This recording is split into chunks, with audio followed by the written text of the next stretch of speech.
5ই August Bangladesh থেকে fascist সরকারকে তাড়িয়েছি শুধুমাত্র বৈষম্য দূরীকরণের জন্য।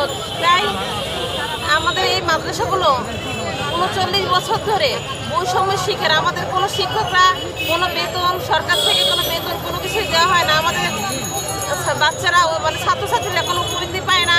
অনেকে আছে কোনো প্রতিষ্ঠানের বইও পায় না। আমরা এই বৈষম্যের শিকার। বৈষম্য যেন আমাদের তাড়াতাড়ি দূর করা হয় এবং আমাদের জাতীয়করণের অন্তর্ভুক্ত করা হয় কোনো শর্ত ছাড়া। নিঃশর্তে জাতীয়করণের দাবি জানাই আমরা। এখন কি সরকার কি আপনাদেরকে কোনো আশ্বাস দিছে আপনাদের এই দাবিগুলি মানবে? বিগত সরকার আমাদেরকে না, বর্তমান সরকার বিগত সরকারের হিসেব বাদ, বর্তমান সরকারের কাছে আপনাদের যে প্রতিনিধি গেছে, আপনারা তো আজকে দ্বিতীয় দিন, প্রথম দিন এখানে যখন আপনারা অবস্থান ধর্মঘট শুরু করছেন, হয়তো সরকারের বিভিন্ন গোয়েন্দা সংস্থা আপনাদেরকে মন্ত্রণালয়ে ডাকাইছে, ডাকানোর পরে আপনাদেরকে যে কোনো একটা আশ্বাস দিছে। ওইভাবে তো আশ্বাস তো আমাদেরকে করেনি। এখন কি সরকারের মন্ত্রণালয় আপনাদেরকে ডাকে নেই?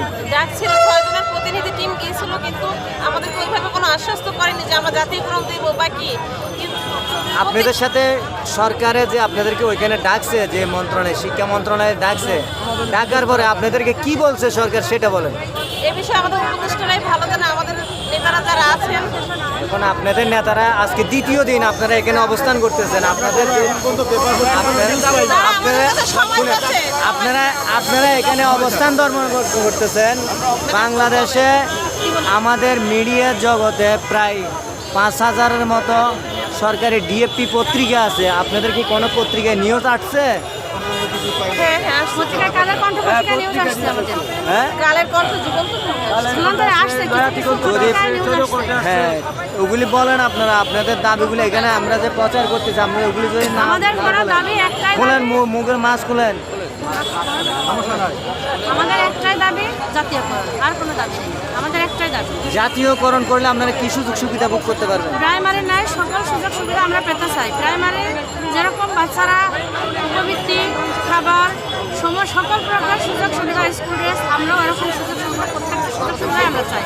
এবং আমাদের বেতন প্রাইমারি নয়, সকল বাড়ি ভাড়া, সমস্ত উৎসব ভাতা, বেতন ভাতা, বকেয়া সমস্ত কিছু আমরা পেতে চাই ওদের মধ্যে। এখন তো আপনারা সব সম্পূর্ণ কিছু থেকে বঞ্চিত আছে, সমস্ত কিছু থেকে বঞ্চিত। আমরা একটা চার আনা পয়সা সরকার থেকে কোনো সুযোগ সুবিধা নেই। আমরা আপনারা যে মাদ্রাসায় ছেলে মেয়েদেরকে পড়ালেখা শিক্ষিত করেন, ওই মাদ্রাসায় আপনারা ছেলে মেয়েদের থেকে যে বেতন ভাতাগুলি নেন, ওগুলি দিয়ে আপনারা চলেন। আমরা কিছু বেতন পাচ্ছি না, কারো থেকে কিছু পাচ্ছেন বিনা পয়সায় একদম বিনা পয়সায় আমরা কোনো সুযোগ সুবিধা ছাড়াই বাচ্চাদেরকে পাঠদান করে থাকি এবং সমাপনী পরীক্ষা দেওয়া যায়। আপনি এখানে কি জন্য আসছেন? আপনি কত বছর চাকরি করেন এটা বলেন।